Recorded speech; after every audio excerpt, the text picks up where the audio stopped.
Hey guys, what's up? Brian from PFC here to talk to you about the exciting topic of batteries. One of the things that always kind of struck me as odd was that we would just kind of randomly pick how many batteries we took and carried with us as spares, and then the varieties of batteries that we actually had. So recently I took and I laid out all of my equipment that is electrically powered, and then I did an inventory of which type of batteries I use, and then the numbers of those batteries that basically breaks down into a single refit, and the results were kind of surprising. So kind of working left to right across the page here. We've got a Glock 17 that has got a XC1 Bravo Surefire light on it. That is a AAA device. We've got a simple two-cell, in this case, Surefire flashlight. Normally use LZs, but that's got a couple 1, 2, 3s in it.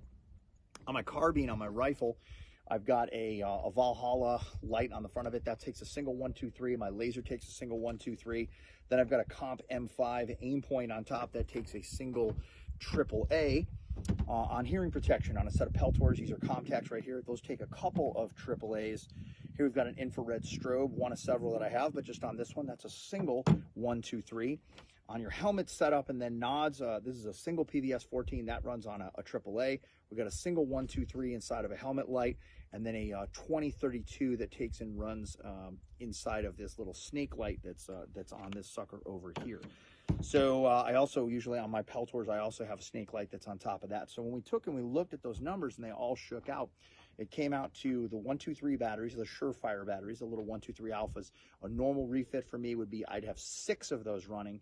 CR2032s, the little coin size batteries, 2 of those running.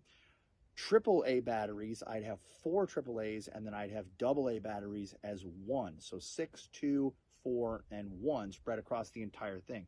That comes out to a grand total of 13 batteries on just one person to take and run all of their equipment. Now, there's a couple other variables here. Number one, some of those have a quicker drain time than others. Some will last a considerably long time on the component that they're on, and others may last a much, much shorter amount of time. So that's an issue. We have features on things like lights and lasers and nods and all that kind of stuff that might drive us towards making a purchase, but there is a potential argument to be made that if we could get as much of our equipment as possible to run off of a single variety or a single power source, that might be a, logistically speaking, a better move to make. Not to mention, it's a hell of a lot easier to get AA's and AAA's if we go to the grocery store as opposed to those Surefire 1, 2, 3 batteries.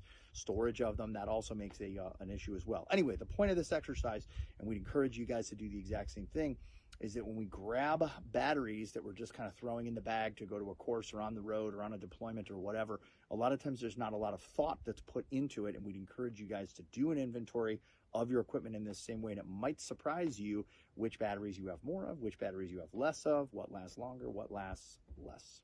Be safe.